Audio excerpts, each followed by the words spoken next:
Hello tout le monde et bienvenue sur ma chaîne YouTube. Aujourd'hui, nous allons parler de Amogu Belinga.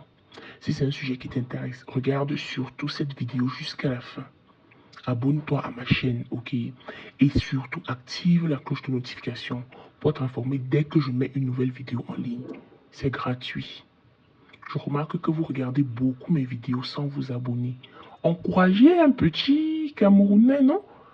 Oh, en tout cas, passons à la vidéo. Jean-Pierre Amogu Belinga, c'est un homme d'affaires camerounais.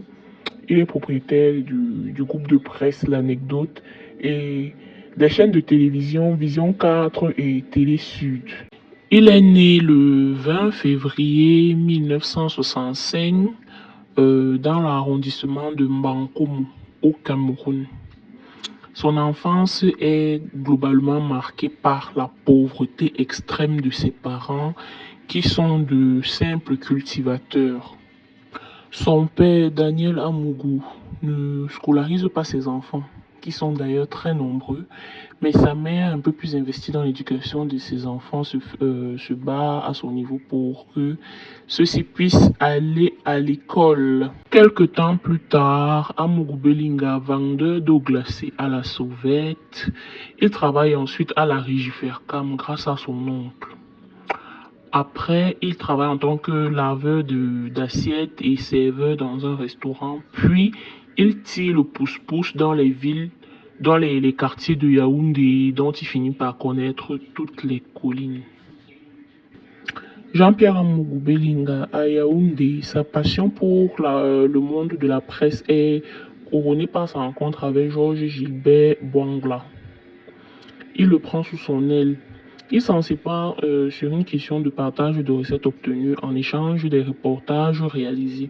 Georges Gilbert Bouangla n'acceptera pas cette séparation et écumera les plateaux des médias pour dénoncer la protection et les faveurs dont son ancien poulain bénéficie auprès des ministres du régime en 2019. Ce dernier est condamné et enfermé à la prison centrale de Konengi pour diffamation contre Jean-Pierre Amogu Belinga. Jean-Pierre Amogu Belinga devient en 1995 le directeur de publication du journal L'Anecdote. C'est lui qui publiera une liste des 50 personnalités soupçonnées d'homosexualité, suivie d'une liste de présumés fonctionnaires ou autres personnalités milliardaires au Cameroun. Il sera condamné pour diffamation par le tribunal de Yaoundé à la suite de la publication de la liste des homosexuels de la République.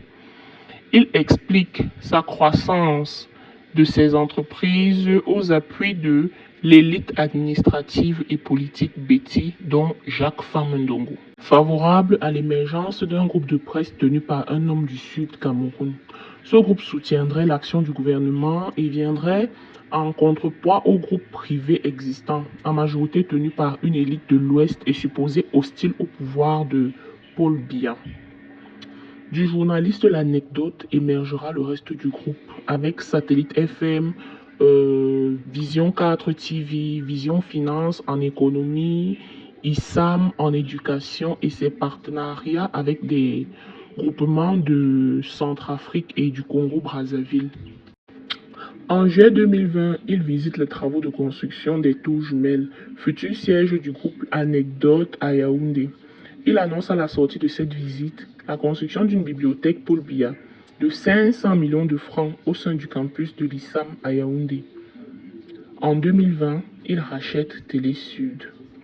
La même année, une série d'affaires médiatisées dans la presse camerounaise et sur les réseaux sociaux éclabousse Jean-Pierre Amogu Belinga.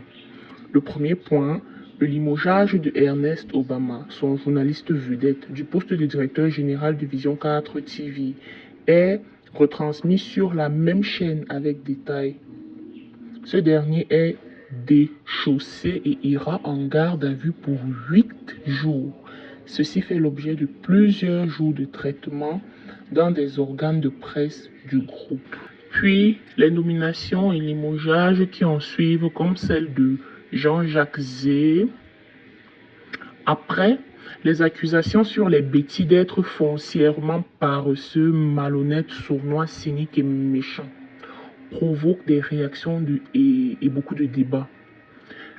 Après les échanges avec l'ex-ministre Patrice Ambasala sur le manque de gratitude à la suite de l'achat d'un terrain à 80 millions de francs à Kribi. Puis, la diffusion d'échanges téléphoniques avec l'ambassadeur du Cameroun en RCA. L'accusation des gens de l'Ouest d'être des pauvres types et la réaction de l'ambassadeur à sa hiérarchie. Il faut noter que Jean-Jacques Zeu, lors de son limogeage, avait lu lui-même à l'antenne le communiqué qui le rétrogradait. En 2020, le 8 juillet, il y a eu un échange téléphonique ayant fuité sur les réseaux sociaux avec Nicolas Zoyoum, ambassadeur du Cameroun en RCA. Cet enregistrement est attribué à Jean-Pierre Amougou Belinga. Ce dernier sermonne et accuse l'ambassadeur pour n'être pas venu à l'inauguration de TVCA, la télévision nationale de Centrafrique, reconstruite par son groupe. Le 9 juillet 2020, l'ambassadeur, dans un compte rendu au ministre des Relations extérieures, le jeune Bélam Béla, reconnaît l'apport de Vision 4 et du groupe de presse L'Anecdote dans les relations entre les deux pays. Il dénonce cependant le montant avancé et le ton orgueilleux et insultant de Jean-Pierre Amougou Belinga.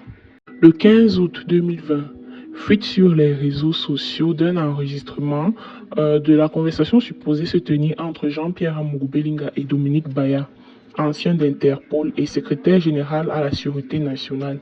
Les deux sont voisins de quelques 200 mètres. Amougou Belinga se plaint que le délégué général à la Sûreté nationale, Martin Barganguele, et le commissaire Vincent de Paul Meva, en service au cabinet de ce dernier à la présidence de la République,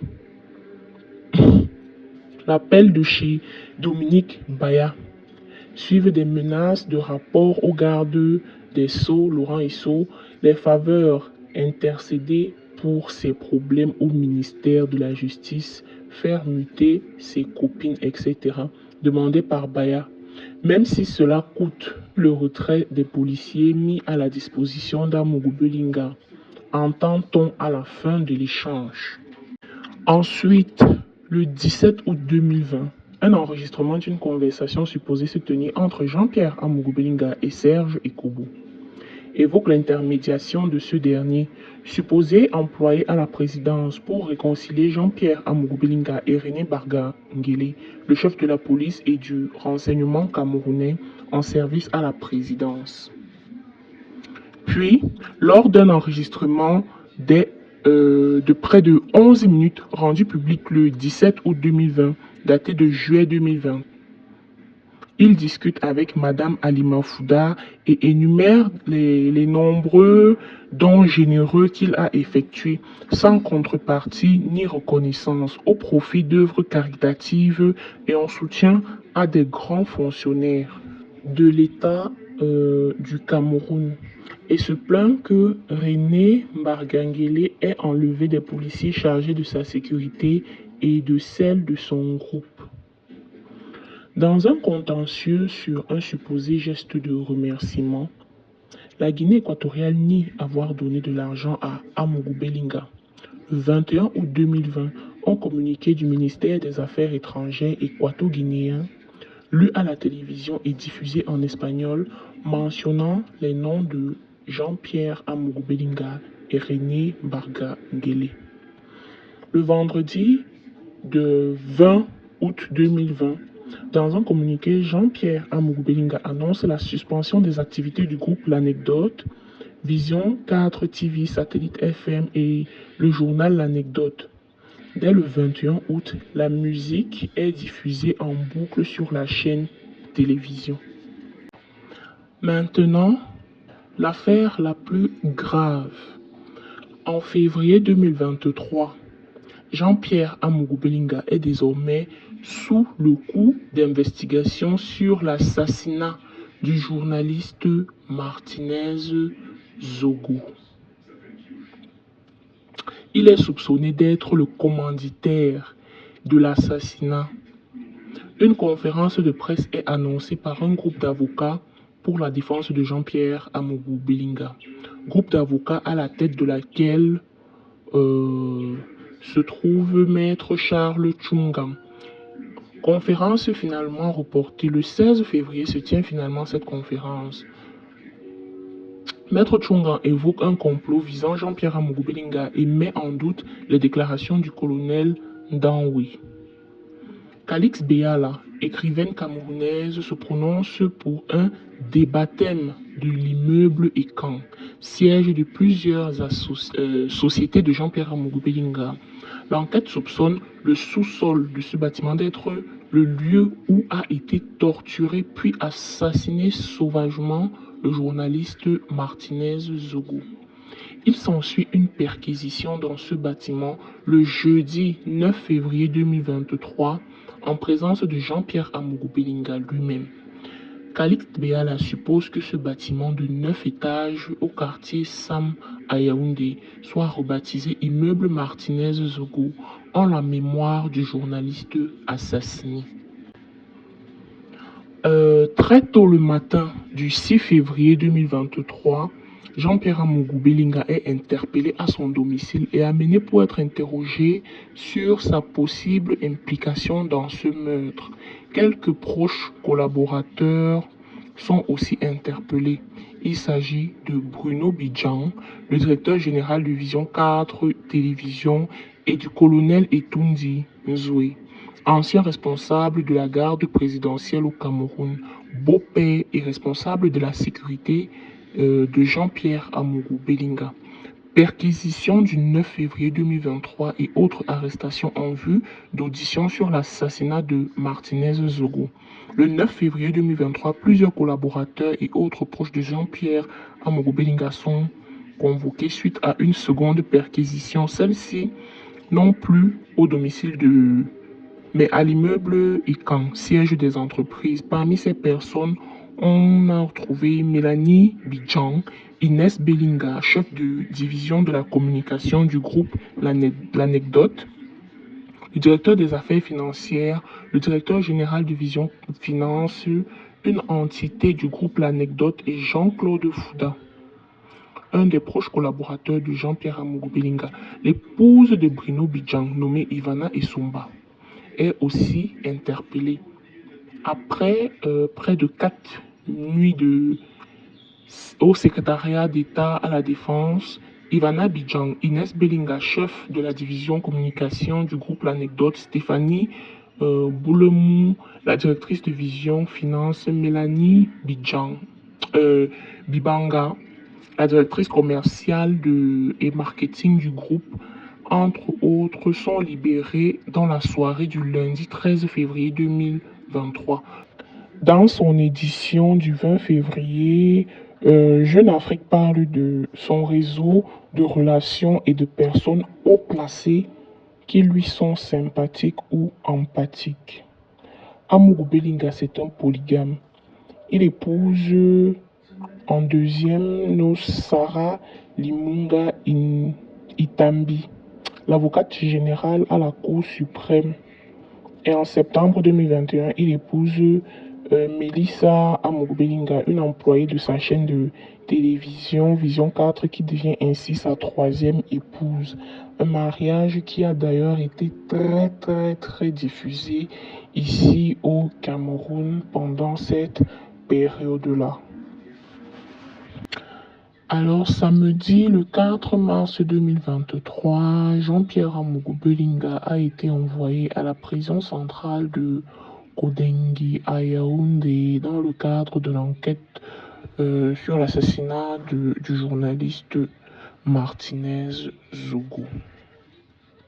Et tous les collaborateurs de Jean-Pierre Amougou Belinga qui étaient encore détenus ont tous été libérés. Si vous êtes arrivé jusqu'à ce niveau de la vidéo, n'oubliez pas de la liker, abonnez-vous surtout à ma chaîne et activez la cloche de notification pour être informé dès que je mettrai en ligne une prochaine vidéo. J'espère que je vous ai appris 2-3 choses sur Jean-Pierre Amougou Belinga. Bye.